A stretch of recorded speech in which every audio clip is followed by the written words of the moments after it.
Good morning. Welcome to Ramblings with Joe. Uh, we have we have a cat that we've had now for a long time, 13 years, and pets become part of your family. Pets are integrated into your daily life, and you can take them for granted. Try not to take any family members for granted. Sometimes it's very difficult to do. Our cat's name is Skinny Kitty. Now, Skinny Kitty got his name because when he found us, and make no mistake, this cat found us. We did not find him. We were sitting on the stoop, and we've seen the cat in the neighborhood before, but he decided that we were his humans, so he came over and adopted us. The lady across the street was feeding the cat and had complained to us about the cat hanging out so much, but she had a soft heart.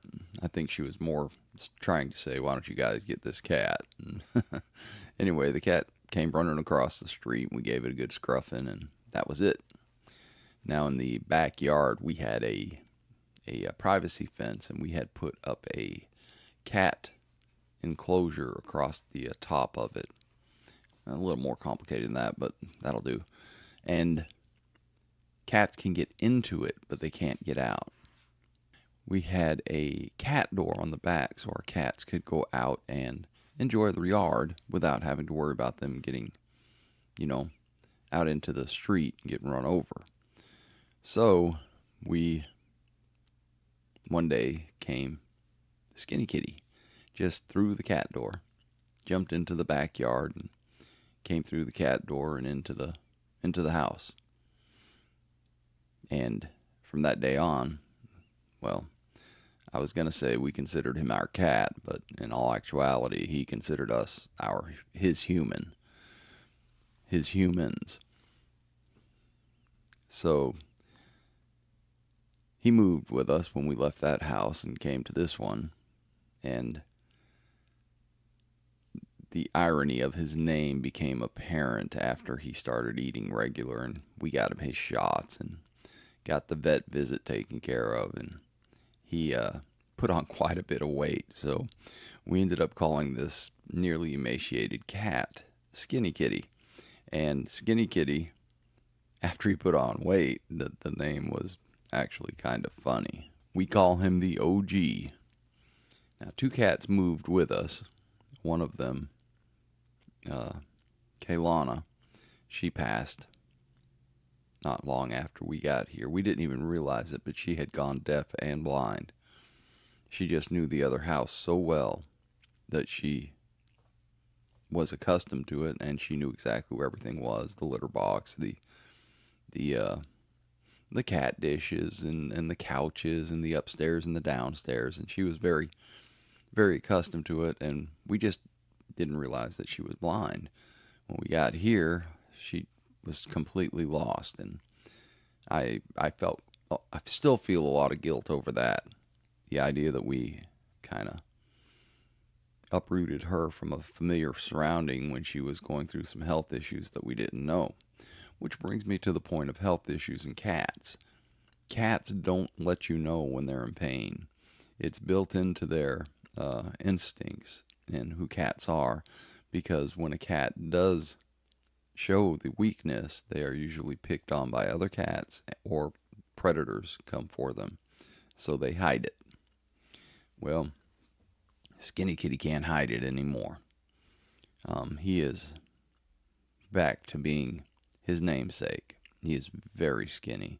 He lost a lot of weight really kind of quickly over the last 5, 6 months. And today he's going to the vet. And the real life scenario is he may not come home from the vet. There's a few things that can happen, and I said my prayers last night, and I hope that maybe there's something we missed, and he can just get a shot. And vets have a lot more medicines that are successful than human beings, and the primary reason for that is that vets have a huge supply of test subjects, and there's not nearly the ethical the ethical boundaries when you're doing drugs for cats or dogs or mice that there are for people. So there is hope, and I have hope.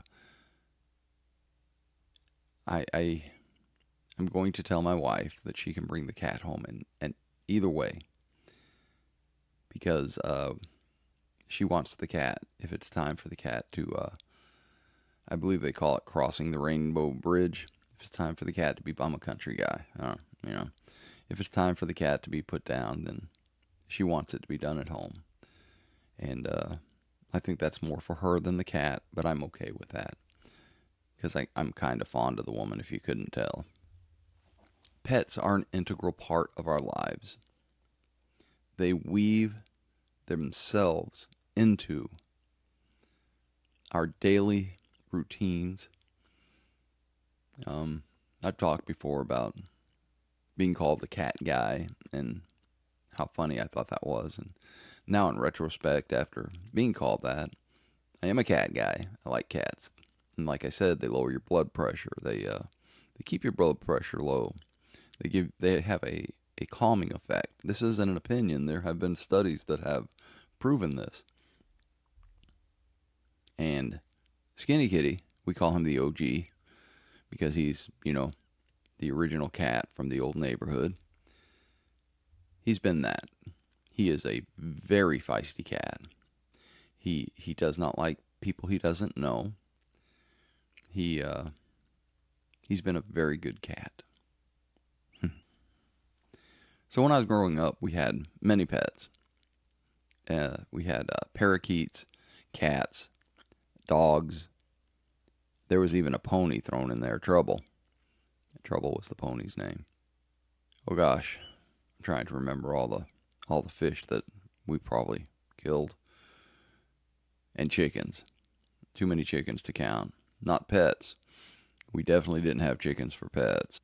But pets are great companions, and I think more importantly, they were put on Earth as a teaching tool for human beings. I think that, this is all my opinion, obviously.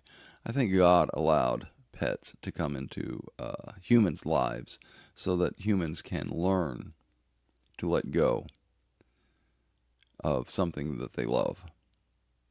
There's arguments about whether cats and dogs have souls or not. Just learned that the Jewish belief is that they have little souls, not as I don't know if it's an actual size thing, but that's the only way I can think to describe it at the moment. But I think they do. I once had a Catholic priest when I was growing up. I was in a conversation with him, and the topic of pets came up, and I asked the priest, his name was Father Bill. I said, Father Bill, at the time I had a dog, do dogs have souls? And he was very forthright in the information that he had and what was doctrine and what was personal belief. And he said that he didn't think there was established doctrine as to whether dogs and cats had souls, but it was his personal belief that dogs had souls, for the simple fact that he couldn't imagine being in heaven without dogs and cats. And so that would mean that yes, they did have, but it was a personal belief of his. Now, the Catholic Church has a mass for the animals, but I'm not. They bless the animals. I'm not sure if that's a kin. I never have gone too far into depth after that one discussion with Father Bill, because I was satisfied with his answer. I was satisfied with I can have that belief if I want to have it or not. But the idea that animals, pets, the pets that you bring in to your life and make your family, that would be very strange to me for them not to have souls.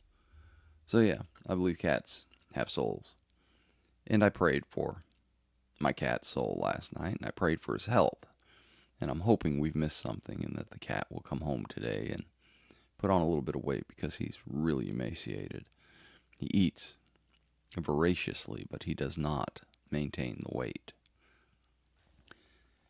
I know this is a somber sounding podcast, and I've tried to add a little bit of information into it so that at least there's that.